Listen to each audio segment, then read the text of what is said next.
Me acompaña por la línea telefónica el senador Ricardo Monreal, el líder de la mayoría en el Senado de la República, presidente también de la Junta de Coordinación Política. Ricardo, buenos días, ¿cómo estás? ¿Qué tal, Pascal? Un saludo respetuoso esta mañana a todo el auditorio y a tus colaboradores. Te aprecio mucho que nos tomes la llamada. Bueno, el día de ayer decían los coordinadores de las bancadas del PAN y PRI que ellos van a votar en contra. Hay una posibilidad real, así parece al menos, de que nuevamente ninguno de estas 12 personas propuestas alcance una mayoría calificada. La solución legal sería que el presidente nombre directamente a los comisionados, pero políticamente, ¿qué representaría un nuevo rechazo a estas candidaturas, Ricardo? Mira, políticamente es un ejercicio en el que en ocasiones se obtiene la mayoría calificada y en ocasiones no. Yo lo inscribo en un ejercicio de equilibrio de poderes. El Ejecutivo propone, el Legislativo dispone. En ese sentido, a mí no me parece extraño, ni tampoco un proceso de descalificación, el que no se obtenga una mayoría calificada. En este caso, Pascal, la Constitución y la ley establece salidas institucionales para evitar crisis políticas de estancamiento o de no nombramiento de manera permanente. Y el caso concreto, si no se aprobara por mayoría calificada una vez que se voten las ternas, entonces la Constitución y la ley señalan que el presidente de la República decide de entre las ternas a una persona después del segundo ejercicio de rechazo o de no obtener la mayoría calificada. Ricardo, dice la oposición que el presidente no debió haber enviado a las mismas personas que ya habían sido rechazadas. ¿Cuál es tu opinión? No, no es así. La Constitución es muy clara. El hecho de cambiar de ternas son distintas ternas. La ley no dice distintas personas. Es una interpretación amplia y es una interpretación jurídica, no es política. El presidente actuó en razón de sus facultades. Ahora le corresponde al Poder Legislativo resolver en torno a sus facultades y el Legislativo puede rechazarlas al no obtener la mayoría calificada. Si ya anunció el PRI, el PAN, el MC y el PRD que votarían en contra, pues obviamente no se obtendrá la mayoría calificada, porque la mayoría calificada en el Senado, si asistieran todos, sería de 85, 86 senadores. Eso quiere decir que no lo lograríamos, porque Morena tiene 59, más el PT, que actúa como aliado en ocasiones, serían 64 y el P5 69. Para 85 nos faltarían entre 16 y 17 votos, que obviamente tendrían que ser votos del resto de los partidos. Entonces, pero no debe de alarmarnos esto. No fue una falta de respeto, como dice la oposición. No, yo no lo veo así. Es un ejercicio puntual de equilibrio de poderes. Lo que te puedo decir es que esa es la autonomía del Poder Legislativo. Antes era inimaginable que una terna o que una propuesta del presidente fuera rechazada. Era inimaginable. Y vaya que yo participé en 3 congresos, 3 legislaturas como diputado federal, y esta es la tercera que participo como senador. Yo no recuerdo, Pascal, en toda mi historia de más de 20 años de ser legislador, que el Poder Legislativo se haya atrevido a rechazar por doble ocasión ternas que presentara el presidente de la República. Y eso es lo rico y eso es lo extraordinario de este gobierno, que hay un cambio de régimen y que hay una autonomía del Poder Legislativo. Entonces, no debe de inscribirse en una actitud de justificación o de descalificación contra el Ejecutivo, de que fue una falta de respeto, de que es un exceso, de que es una ignorancia. No, en todo caso, se está ejerciendo el derecho de la minoría a no votar una propuesta del presidente, y la consecuencia jurídica es que no se aprueba. ¿Te parece a ti que estas propuestas actuaron de forma republicana, con respeto a la investidura de los senadores en la última sesión de comparecencia que tuvieron? Incluso uno de ellos se paró de la mesa y se fue. ¿Es la actitud correcta hacia el Senado de la República por parte de los propuestos, Ricardo? Uy, perdimos a Ricardo Monreal.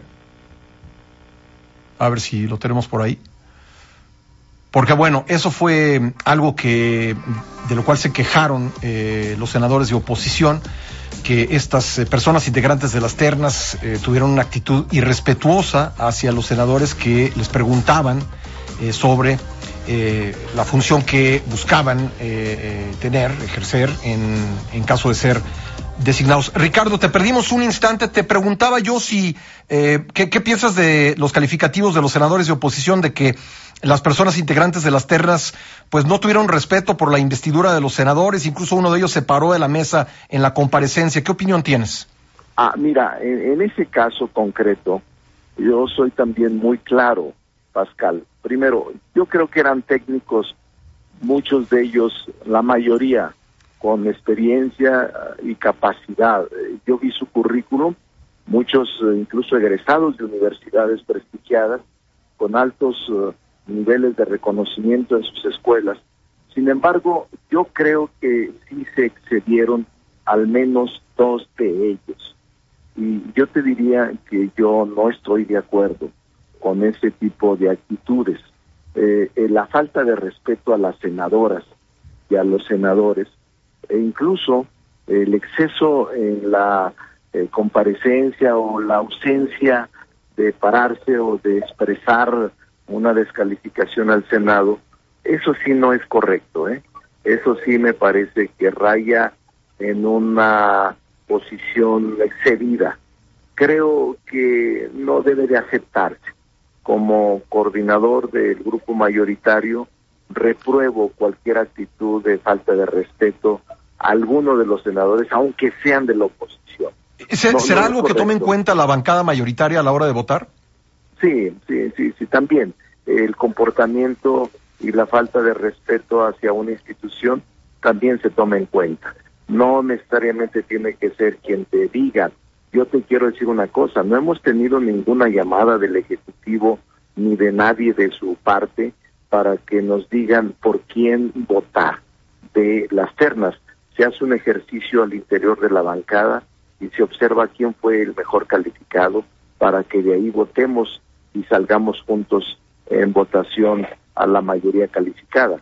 Pero sí influye el comportamiento y la actitud de los comparecientes, y no vamos a admitir ninguna falta de respeto en contra de ningún senador o senadora, ni de la mayoría ni de la minoría, de nadie, de ninguna parte, para con ningún senador, porque el artículo 61 de la Constitución establece que ningún senador, senadora debe ser ni puede ser reconvenido por sus expresiones.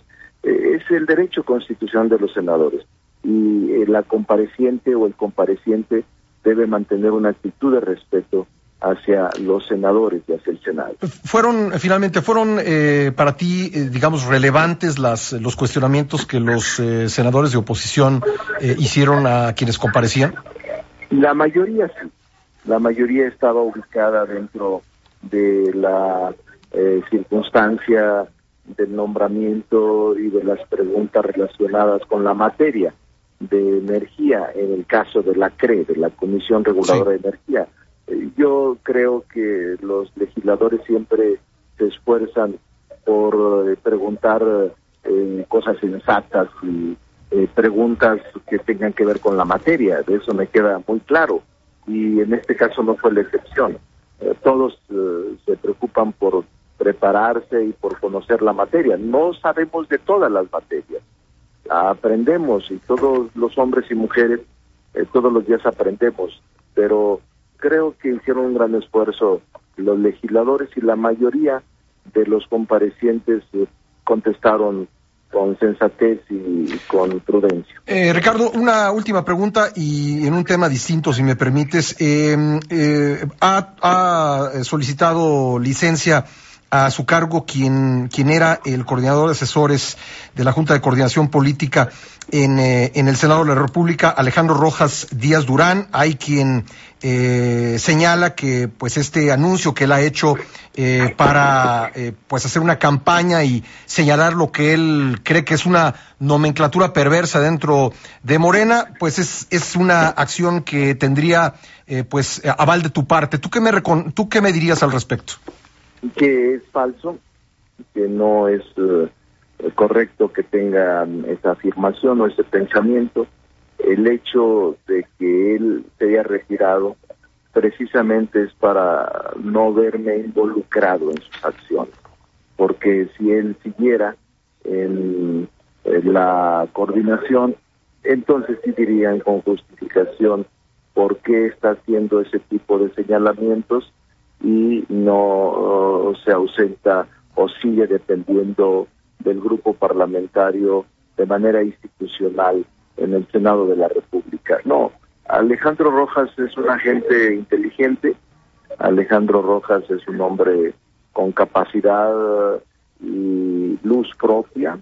Alejandro Rojas tiene una experiencia de muchos años en la política y ya es bastante grandecito. Yo no soy pilmama de nadie, no tengo esa vocación más que de coordinar un grupo modestamente un grupo mayoritario hoy en el Senado, y que siempre he coordinado grupos a veces no tan grandes ni tan significativos, pero Alejandro está en su derecho y Alejandro seguramente mantendrá una posición política como la que ha mantenido ahora. Yo lo respeto, lo estimo y voy a tratar de conservar su amistad si él así lo desea, pero no soy fácil de romper con mis amigos, y el hecho de que haya decidido él incursionar en la política partidista, pues le deseo suerte. Yo dije una cosa, por cierto, Pascal, hace un mes aproximadamente: